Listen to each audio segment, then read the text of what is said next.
अस्सलाम वालेकुम। मैं हूं आपका होस्ट मोहम्मद अमीर हमजा।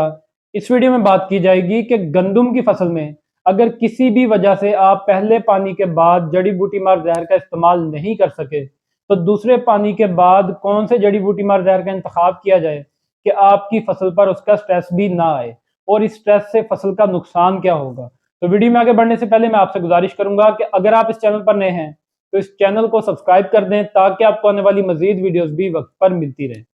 काश्तकार भाइयों, गंदम की फसल में पहले पानी के बाद जब वतर आ जाए तो उस वक्त जड़ी बूटी मार जहर का इस्तेमाल कर लेना चाहिए। यानी कि 40 से 45 दिन की जब फसल हो जाए तो उस वक्त जड़ी बूटी मार जहर का इस्तेमाल करके जड़ी बूटियों को बर वक्त कंट्रोल कर लेना चाहिए ताकि जो जड़ी बूटियां हमारी फसल का नुकसान कर रही हैं उसको रोका जा सके।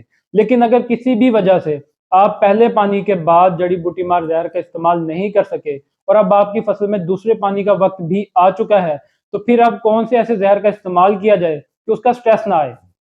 यहाँ पर मैं स्ट्रेस की बात बार बार इसलिए कर रहा हूँ कि जब दूसरे पानी का वक्त आता है तो गंदम के पौधे के अंदर एक छोटा सा सिट्टा बनना शुरू हो जाता है, जो कि आपको जाहिरी तौर पर तो नजर नहीं आ रहा होता, लेकिन उसके अंदर छोटा सिट्टा बनना शुरू हो चुका होता है। और इस सिट्टे की जो ग्रोथ है वो बहुत ही जरूरी होती है। जब आप ऐसे किसी जड़ी बूटी मार जहर का इस्तेमाल कर लेंगे जिसकी वजह से फसल स्ट्रेस में चली जाएगी तो स्ट्रेस की वजह से इस सिट्टे की नशोनुमा रुक जाएगी, जो कि हमारी फसल की पैदावार में कमी का बायस बनेगा। इसलिए ऐसे स्टेज पर ऐसी जड़ी बूटी मार जहर का इंतखाब करना चाहिए जो स्ट्रेस कम से कम दे। अब कौन से ऐसे जहर हैं जिनका स्ट्रेस कम से कम आएगा और ना होने के बराबर होगा? ऐसे जहरों का इंतखाब करें जो कि सिर्फ पत्तों से जज़ब होकर जड़ी बूटी को कंट्रोल करें। कुछ जहर ऐसे होते हैं जो कि जड़ों से भी और पत्तों से दोनों से जज़ब होकर जड़ी बूटी को कंट्रोल कर रहे होते हैं। ऐसे जहरों का स्ट्रेस भी ज्यादा आता है। अब हमारी फसल दूसरे पानी तक पहुंच चुकी है तो फिर हमें ऐसे ही जहर का इंतखाब करना होगा जो सिर्फ पत्तों से जज़ब हो और जड़ी बूटियों को सही तरह से कंट्रोल भी कर ले। तो अब कौन सा जहर हम इस्तेमाल कर सकते हैं?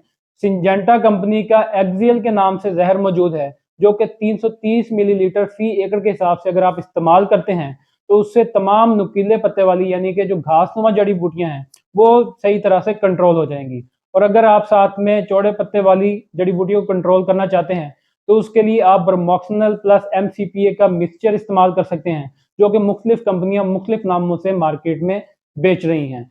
इसमें बायर कंपनी का बक्कल सुपर के नाम से मौजूद है, उसका भी बहुत ही ज़बरदस्त रिजल्ट है। उसके अंदर भी यही मिक्सचर मौजूद है। आप उसका इस्तेमाल एक्सियल के साथ कर सकते हैं, जो कि आपकी फसल के लिए भी सेफ होगा और जड़ी बूटियों को भी सही तरह से कंट्रोल कर लेगा।